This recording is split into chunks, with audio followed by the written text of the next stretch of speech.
Hi folks, I was going to do a video on Mars going retrograde, but I've already done 3 videos on Mars and his retrograde process. Let me just quickly do the housekeeping that I'm doing till July the 15th. If you're interested in getting 30-minute, $50 single topic readings with me, I'm offering them till December the 15th while Mercury is retrograde. So if there's one question, one area of your chart, one astrological factor like the eclipses or a Jupiter transit or Saturn transit or something in the house or a topic like career or relationships, there's one topic that you want me to look at for about 30 to 40 minutes that I'm offering at $50 till December the 15th, along with regular readings. And if you're interested in gifting readings as holiday gifts, you can email me that $50 option, 30-minute option is an option, but you could also do that with my regular readings. And my email address is in the description box below, so you can email me there and I can give you more information. We can be in touch. Okay, coming back to what this video is really about. I was going to do a Mars retrograde video, but I've done a video on Mars direct and retrograde. I'm going to place a link to that video at the end of this video because Mars went retrograde today in Leo, and he's going to retrograde back into Cancer. But I've already gone through that arc in one video. I've talked about Mars trining Saturn 3 times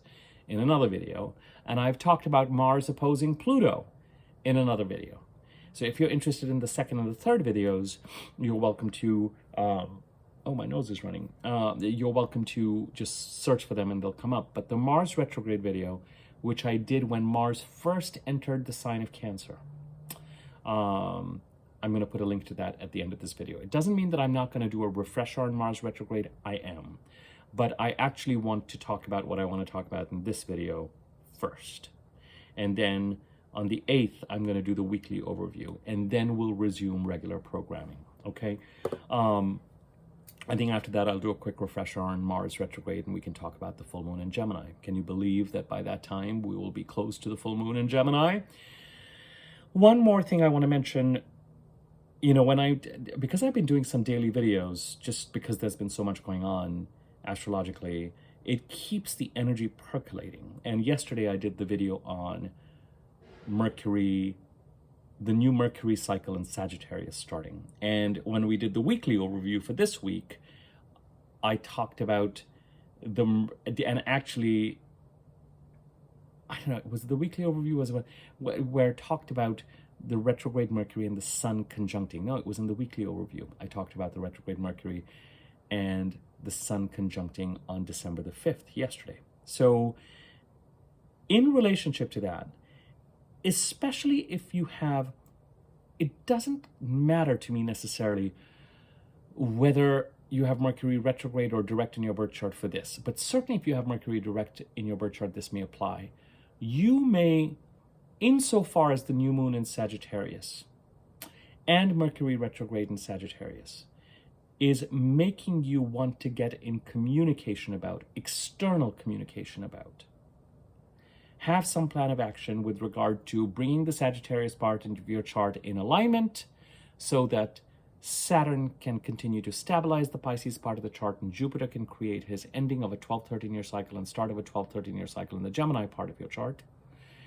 In case you've been percolating with the Sun-Mercury conjunction in Sagittarius yesterday and with the start of the communication cycle in Sagittarius, you might find that your efforts start to become more overt now. If you have Mercury direct in your birth chart, you may still, for the first phase of that Mercury cycle, all the way to December 15th, remain more on the introverted, passive side. Although I'm really not sure about that. I have a feeling you're going to get into communication sooner rather than later. Whether it is on the processing realm, the efforts are going to start to become more overt. And maybe even in such a way that things come to a kind of a head as you get to that Gemini full moon. And if you have Mercury direct in your birth chart, then the sorting out of communication and issues related to the Sagittarius part of the chart can then, after December 15th, continue till January the 11th, while Mercury is still in Sagittarius, and even all the way to March the 24th, while the Sagittarius communication cycle remains active. Now, if all of what I said right now feels like gibberish to you, I did a video yesterday on the Mercury cycle in Sagittarius. I'll place a link to that at the end of this video. And the new moon in Sagittarius video that I did around November the 30th will give you more background on this. But I wanted to get that out there. If you have Mercury retrograde in your birth chart, you may be more prone to being more overt in your communications after the Mercury-Sun conjunction yesterday. You know, while Mercury is retrograde, you are likely to be not only more decisive, but also ready to start to move on certain things. That's at least my take on it.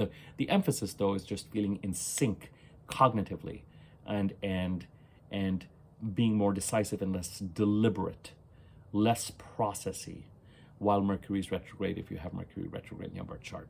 Okay, that's something I wanted to get out after yesterday's video. Now, coming to what this video is about. I have mentioned to you before that 2 months after a solar eclipse, often we can feel the resonance of that eclipse. Sometimes eclipse-related events might actually occur 2 months after a solar eclipse. We had the last solar eclipse on October 2nd of this year. It was a south node solar eclipse in Libra. We do not have a corresponding lunar eclipse in Libra in March. We do have, give me 1 second, let me get this information for you. We do have, just realized I want this information. Give me a sec, guys. We do have a full moon in Libra on April the 12th. And a solar eclipse, technically, for some astrologers, sets up a 6-month, exercise its influence over 6 months. So it's possible that the October 2nd eclipse, Libra solar eclipse, continues to exercise its influence all the way to the full moon in Libra on April the 12th of 2025. Fine. But the two most eclipsy dates are October 2nd, 24, the week before, week after, and December 2nd, 24, the week before, week after.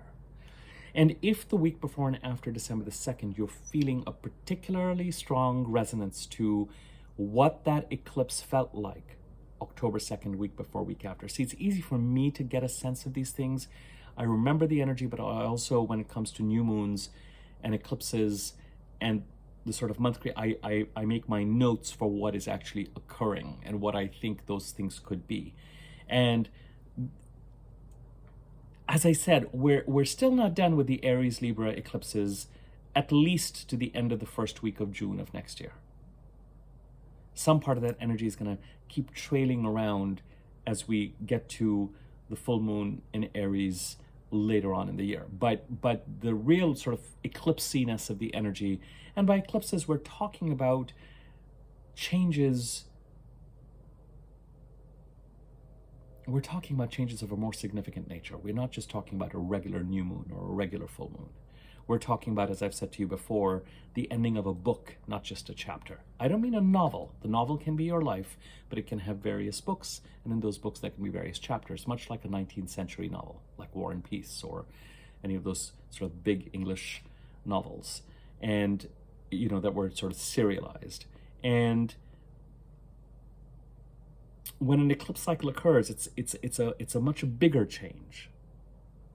And we have to release something in the Libra part of the chart to move towards something in the Aries part of the chart. And that is where a growth and evolution lies. And the change that has some sort of alignment lies from March, April of 2023, all the way to the end of the first week of June of 2025. And so the week before and after October the 2nd, of course, because we had the eclipse on October the 2nd, the week before and after December the 2nd, which takes us to about December the 9th. So I want you to just, if this doesn't resonate, you can discard it. I just want you to reflect on. Now, if some of you have experienced something eclipsy in the last couple of weeks, eclipses can bring information about mortality. It doesn't have to be about you. It can be about someone you care about. It can be a family member. It can be some eclipsy thing happening, more dramatic than normal. You hear about someone, the veil thins with the eclipses, as I like to say, between this world and the next one. But also, Sometimes it can be positive things. It can be job offers. It can be contracts. It can be some sort of quantum leap of opportunity. Sometimes it can be this is an eclipse of release in the Libra part of the chart, so it's likely to have something to do with the general narrative of these Aries-Libra eclipses has been that we've been wanting to move towards something related to the Aries part of the chart since March, April of 2023. But by the time the first set of eclipses of release occurred from October 14th of 23 to March 24th, 25th of 24, we came face to face with the fact that we couldn't quite move in the direction we wanted to because we had to release what we needed to release in the Libra part of the chart. And January 20th to February 20th may have created an opening that we could move our way through. And since then, we've sort of been crawling in that direction. Since September and especially October of this year, now that process has accelerated. And we are absolutely, since November the 26th, in the eye of the change. And it's only going to intensify more now that Mars is retrograde. And the intensification is going to reach a greater culmination as we get to March, April of next year, when Mercury and Venus go retrograde between Aries and Pisces. And where the eclipses are changing signs. And they're going to conjunct the North Node when they do that. And they're going to conjunct Neptune. And, so that's a whole, March, April is going to be a very, very important couple of months, and that's what we're building towards. So we're back October the 2nd to our next round of the eclipses of release, the South Node eclipses in Libra. And this time, as we head to the middle to the end of April, as we head to the end of the first week of June, but especially the two dates that are most important in my mind to this Libra South Node eclipses are October 2nd of this year and the week before and after December 2nd of this year. And you might feel if you're not experiencing eclipsy changes or portents or signs or messages, you may feel like you're getting very clear messaging around what it is that needs to change and shift and be released. And if you haven't quite gotten with the program yet, you might be feeling very strongly like it is time to start preparing. Sometimes it's releasing something actual or something material or something physical. Sometimes it's releasing our attachment to how we think matters related to something going on in the Libra part of the chart, the house occupied by the sign of Libra in your chart ought to be. To me, this is a more important point of reflection than talking about Mars retrograde, which I've already done 3 times. And I will do a reminder on it next week. Mars is going to be retrograde all the way to February 24th. And I will place a link to both the videos on the Mercury cycle in Sag at the end of this video and the Mars retrograde video I did way back when in September at the end of this video. So you'll have those as resources. But I really just wanted you to take time as you head towards December the 9th to just sit back and look at the last couple of weeks, last week and this week. Maybe if we look at the week of December the 2nd, give me 1 second. December the 2nd, yeah, let's just say the week of Thanksgiving, all the way from the 25th of November to December the 9th. And to reflect on what similarity of themes, what has been similar in feeling to what you were feeling the week before and after October the 2nd, and how does that relate to what you need to release in the Libra part of the chart? I'm laughing because it is so clear for me. It is so clear, so clear. It's not necessarily a time of decisive action for me because I have Mercury direct in my birth chart, so I would much rather wait until December 15, 16, 17, 18 to make certain decisions. And that's okay. I can be acting and moving more in the second half of this month, but the messaging around the October 2nd eclipse is very, very clear. And it may not even be that I make any material changes in December or January, but I certainly am clear that I really do need to start moving on certain things. So the first thing to look out for is a similarity of themes as you look to the week before and after October 2nd and the week before and after December 2nd. And the second thing is just to pay attention to anything eclipsy that may have come your way. If you've dealt with some sort of sudden, dramatic shift or event or change that is out of the ordinary. And finally, just to reflect on change and what is changing and how it is changing and how it might have this kind of more dramatic than normal, no longer quite the status quo feeling as you head to December the 9th. Okay?